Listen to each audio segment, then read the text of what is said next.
Bonjour et bienvenue. Profitez de cette histoire. N'oubliez pas de vous abonner et d'activer les notifications. Trevor Donovan ajusta sa cravate pour la troisième fois ce soir-là, observant son reflet dans le miroir de la chambre. À 42 ans, il avait toujours l'allure d'un homme qui prenait soin de lui. Des cheveux bruns parsemés de mèches grises distinguées sur les tempes. Son costume bleu marine était impeccable. Après tout, la soirée était importante. Sa femme, Amanda, venait enfin d'obtenir la promotion qu'elle convoitait depuis des mois, et il voulait que tout soit parfait. Le restaurant Lumière, en plein cœur de Charlotte, était réservé pour 20 heures. 15 personnes avaient confirmé leur présence. Des amis, quelques collègues d'Amanda, et une surprise spéciale qu'il avait préparée. Une surprise qui allait tout changer. Depuis la salle de bain, Amanda cria qu'il lui fallait encore 10 minutes. Trevor eut un sourire amer. Elle avait toujours besoin de 10 minutes supplémentaires, mais cette fois, cela ne le dérangeait pas. Qu'elle prenne son temps, qu'elle se sente belle et confiante. Elle aurait bien besoin de toute cette assurance pour ce qui l'attendait. Trevor descendit les escaliers de la maison de style colonial qu'ils avaient achetée ensemble 8 ans plus tôt, dans le quartier tranquille de Dilworth. Les murs affichaient encore des photos de moments heureux, des vacances aux Caraïbes, leur mariage 15 ans plus tôt, des anniversaires, des sourires qui semblaient désormais des mensonges encadrés. Il saisit la mallette noire qu'il avait délibérément laissée sur la console du salon.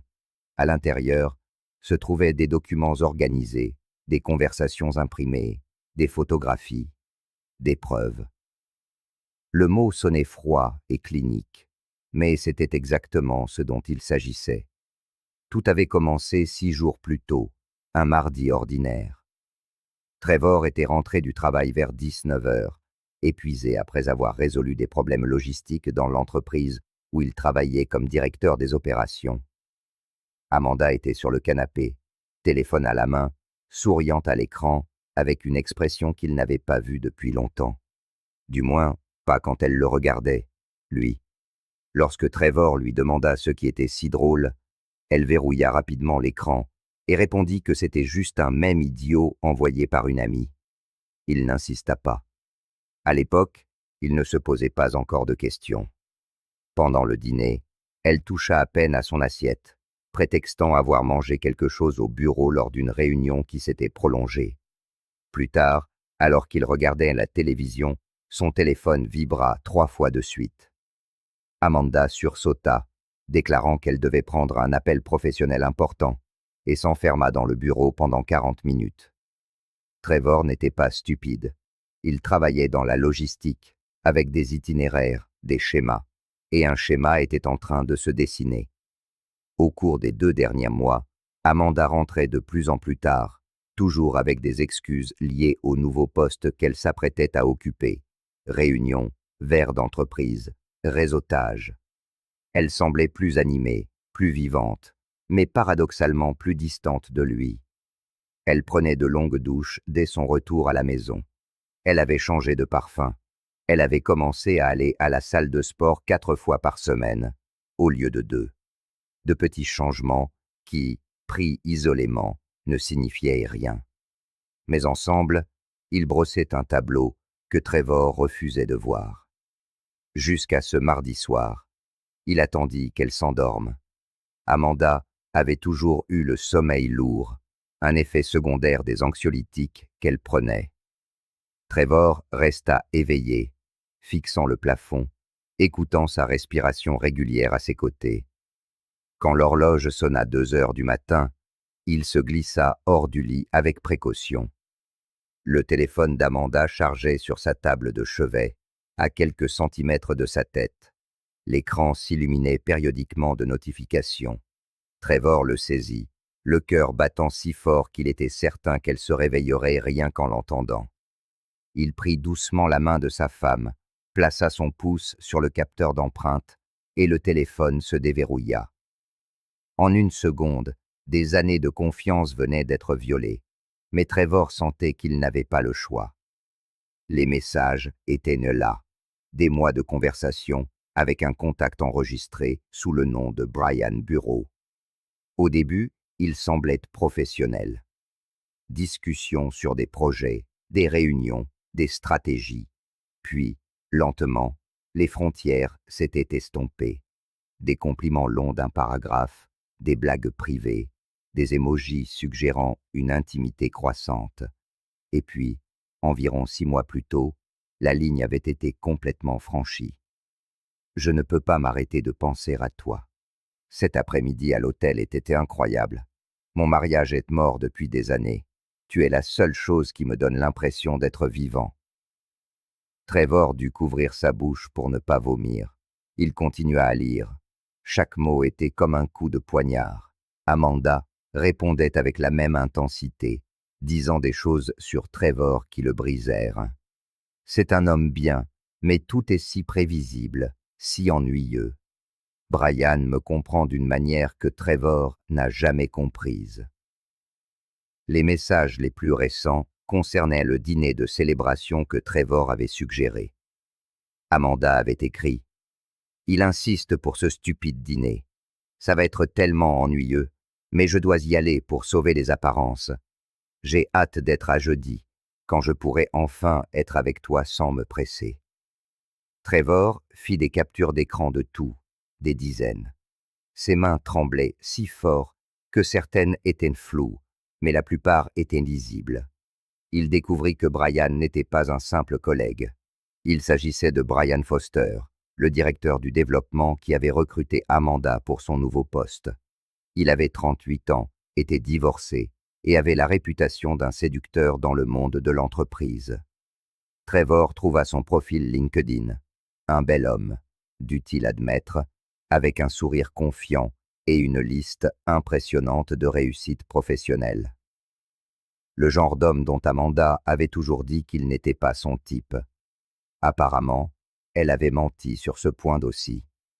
Trevor retourna se coucher, reposa le téléphone exactement là où il l'avait trouvé, et fixa la femme à ses côtés. Elle paraissait si paisible dans son sommeil, si innocente. Comment pouvait-on avoir l'air si serein tout en détruisant 15 ans de mariage? Il ne dormit pas du reste de la nuit. Le lendemain matin, Trevor agit comme si de rien n'était. Il prépara le café, lui demanda ses projets pour la journée, l'embrassa sur le front avant de partir au travail. Amanda ne remarqua rien d'inhabituel, ou peut-être qu'elle ne s'en souciait tout simplement pas assez pour le remarquer. Ce jour-là, au bureau, Trevor eut du mal à se concentrer. Ses collègues lui demandèrent s'il allait bien.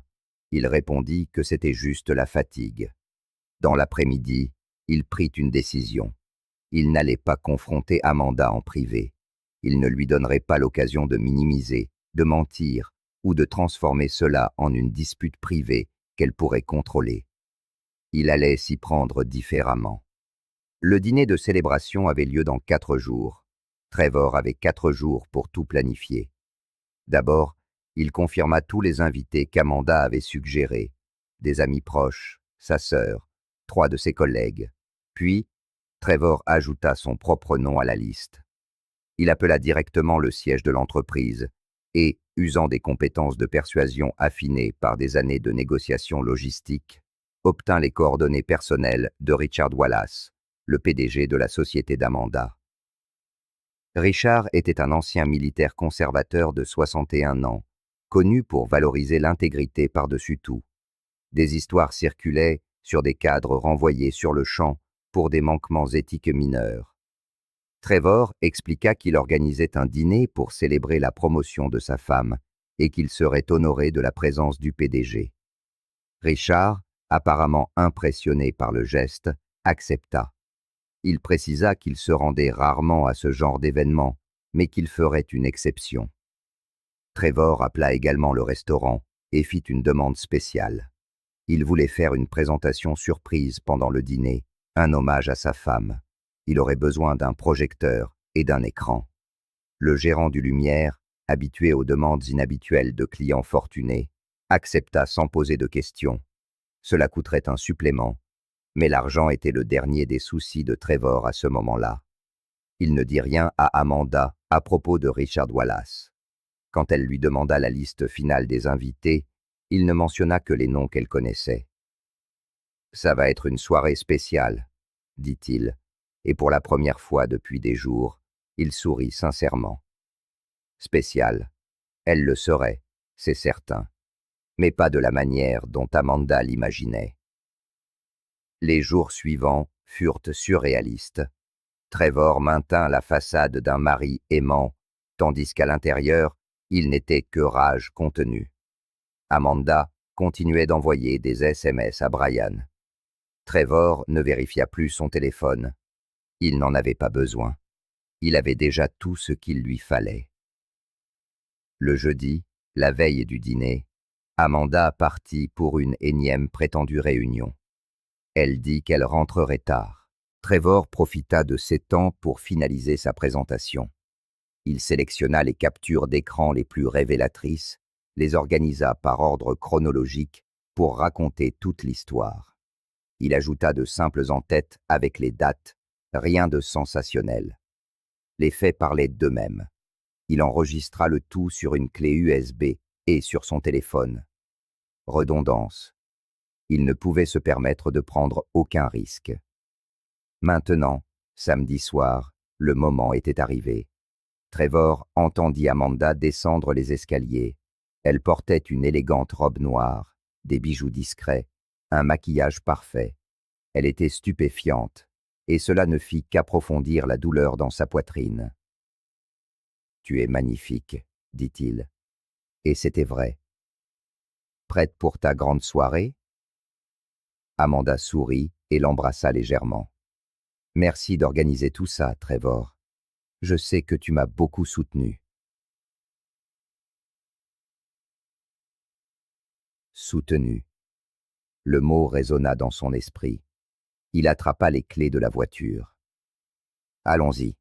On ne veut pas être en retard. » Le lumière était exactement comme Trevor l'avait imaginé. Lumière tamisée, tables élégamment dressées, un salon privé au 2e étage réservé pour leur groupe. Les invités commencèrent à arriver.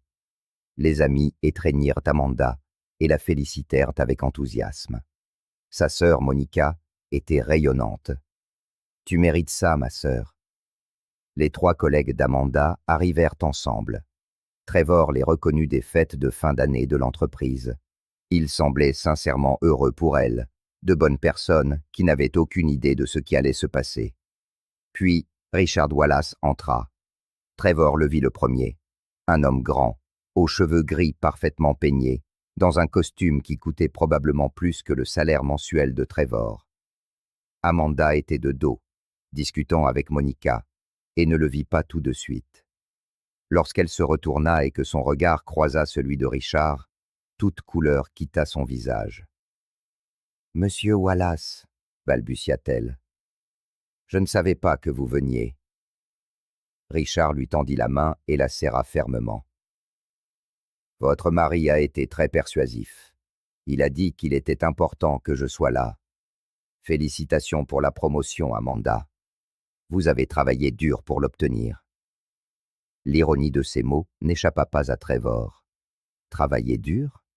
D'une certaine manière, oui, mais pas de la façon que tout le monde pensait. Amanda lança un regard à Trevor, un mélange de confusion et peut-être d'une première lueur de peur. Il se contenta de sourire. « Surprise, ma chérie. J'ai pensé que ce serait bien que le PDG soit là pour fêter ça. » Le dîner commença. La conversation était fluide. Le vin coulait à flots. Les rires emplissaient la pièce. Trevor joua parfaitement le rôle du mari fier, racontant des anecdotes amusantes, faisant des blagues, mettant tout le monde à l'aise.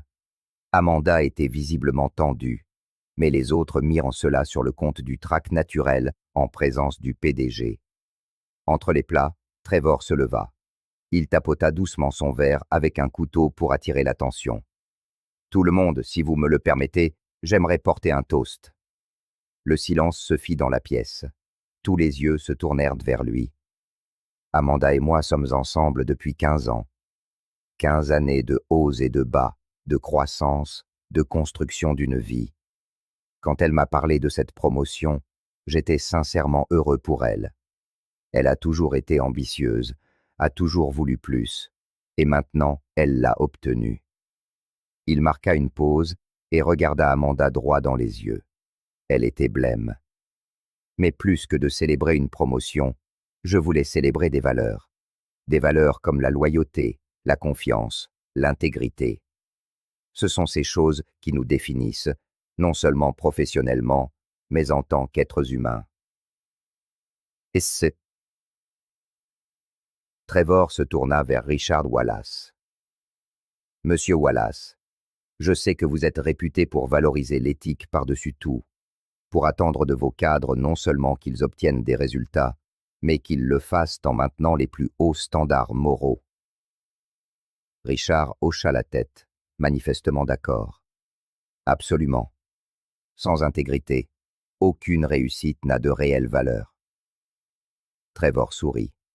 Exactement. C'est pourquoi j'ai préparé une petite présentation, une surprise pour Amanda. Quelque chose qui montre exactement comment elle a obtenu cette promotion et quelles valeurs ont véritablement guidé son chemin. Il fit un signe au gérant du restaurant, qui attendait près de la porte. Le projecteur s'alluma et l'écran descendit du mur. Amanda se leva brusquement. « Trevor, qu'est-ce que tu fais ?» Sa voix tremblait. Trevor connecta son téléphone au projecteur. « Je partage simplement toute la vérité, ma chérie. Tu as toujours dit que la transparence était importante, n'est-ce pas ?» La première image apparut à l'écran. Une capture d'écran de message entre Amanda et Brian. La date était clairement visible. Des conversations qui commençaient de manière professionnelle et devenaient rapidement intimes. Un silence absolu tomba sur la pièce. Monica laissa échapper un hoquet étouffé. Les collègues d'Amanda regardaient, bouche bée, l'écran puis son visage. Richard Wallace se pencha en avant, les yeux plissés, lisant chaque mot projeté.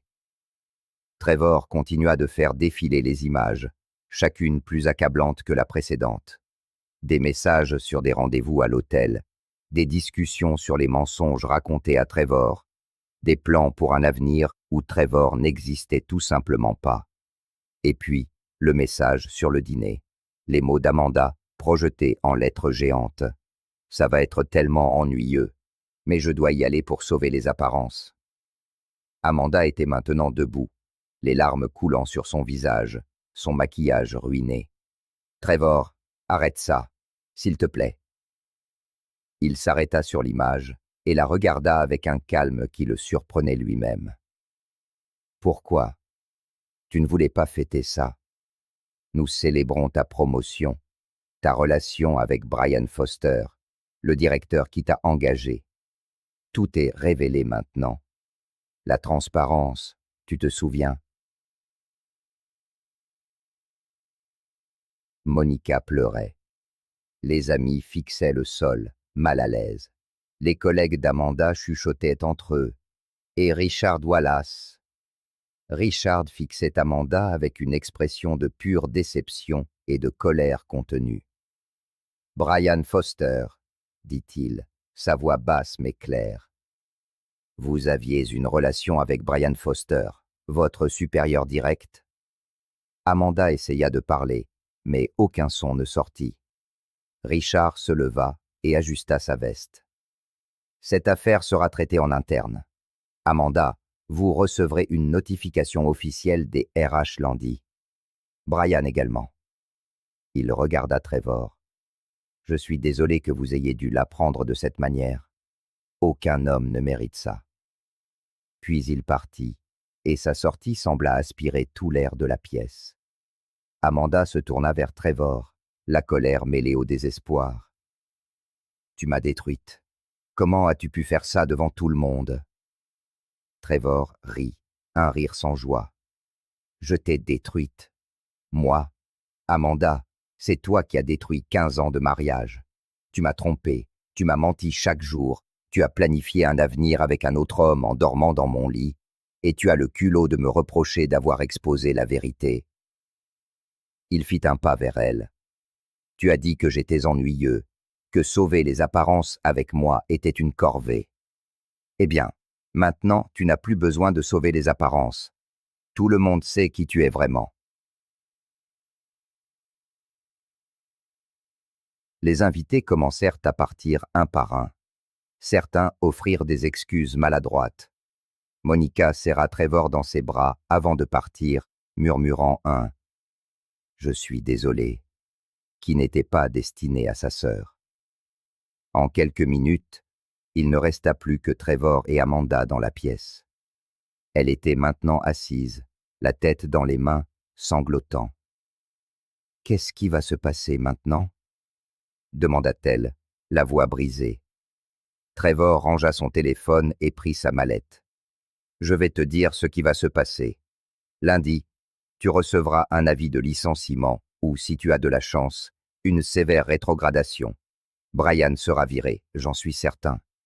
Les relations entre supérieurs et subordonnés sont strictement interdites dans cette entreprise, surtout quand des promotions douteuses sont en jeu. Quant à nous, mon avocat a déjà tous les papiers prêts. Le divorce sera rapide. La maison reste à moi. C'est le moins que je mérite après tout ça. Tu peux garder l'appartement que tu prévoyais probablement déjà de partager avec Brian. » Amanda releva son visage, le maquillage complètement ruiné. « Trevor, s'il te plaît, c'était une erreur. Je peux tout expliquer. » Il secoua la tête. « Ce n'était pas une erreur, Amanda. Une erreur, ça arrive une fois. Tu as fait des choix délibérés, à plusieurs reprises, pendant des mois. Et expliquer quoi? Que tu es tombée amoureuse de quelqu'un d'autre. Que je n'étais pas assez bien. J'ai déjà lu toutes tes explications dans tes messages. Je n'ai pas besoin d'en entendre davantage. Et ça t'a... » Il se dirigea vers la porte, s'arrêta et se retourna une dernière fois. « Tu disais que tu avais hâte de te débarrasser de moi. Considère ton vœu exaucé. »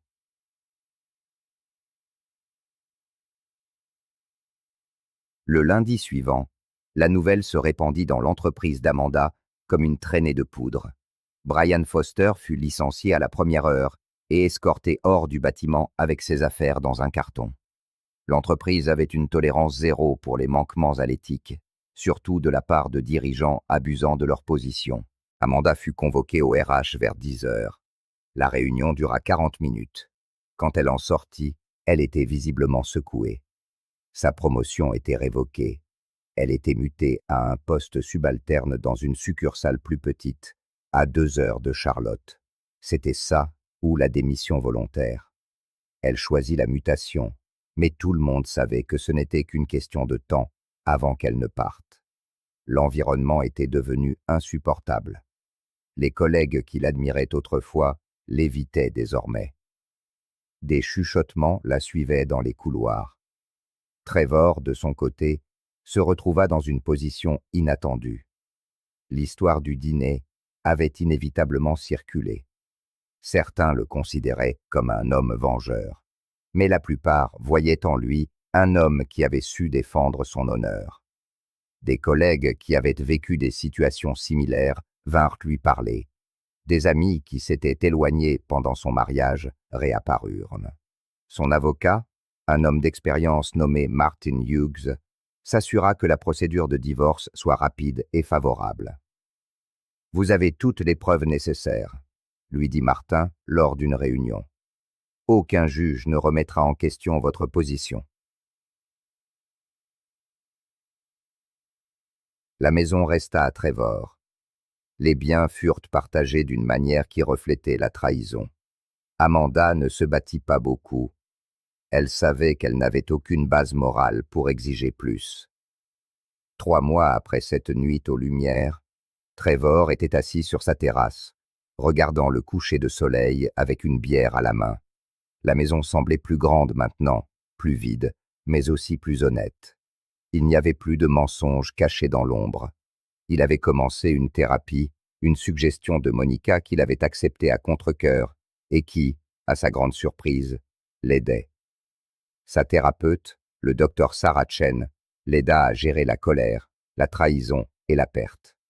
« Vous avez fait un choix audacieux, » lui dit-elle, lors d'une séance. Beaucoup d'hommes dans votre situation auraient eu une confrontation privée et laissé l'affaire être étouffée.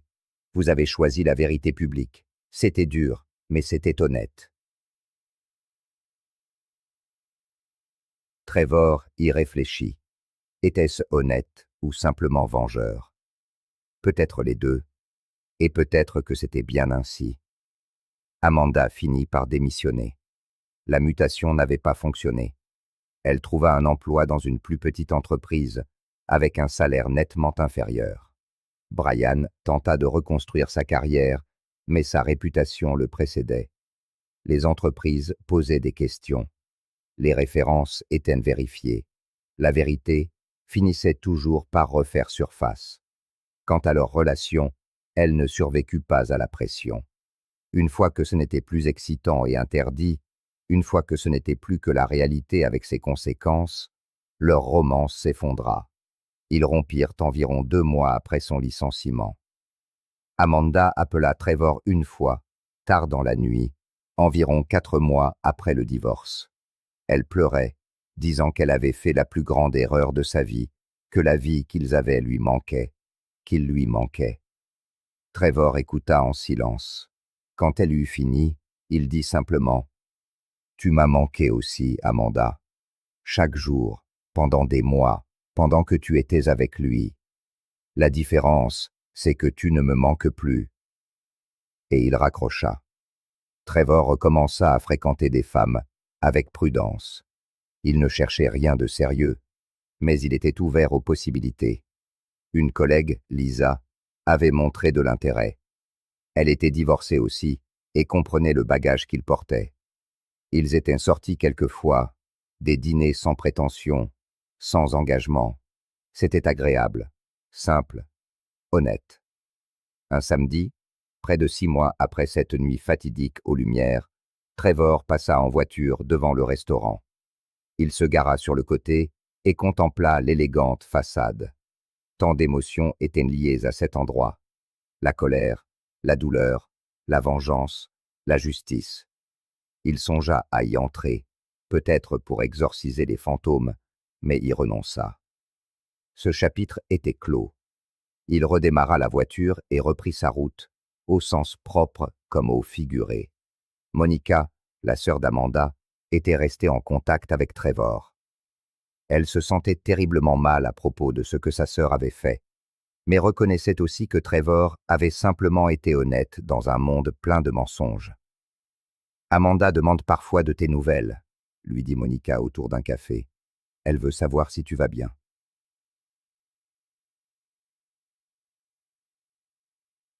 Trevor réfléchit à la question. Allait-il bien?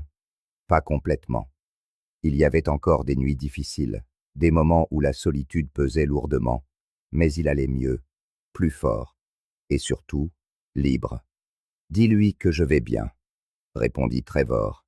« Et j'espère qu'elle trouvera son chemin, elle aussi. Simplement, pas à mes côtés. »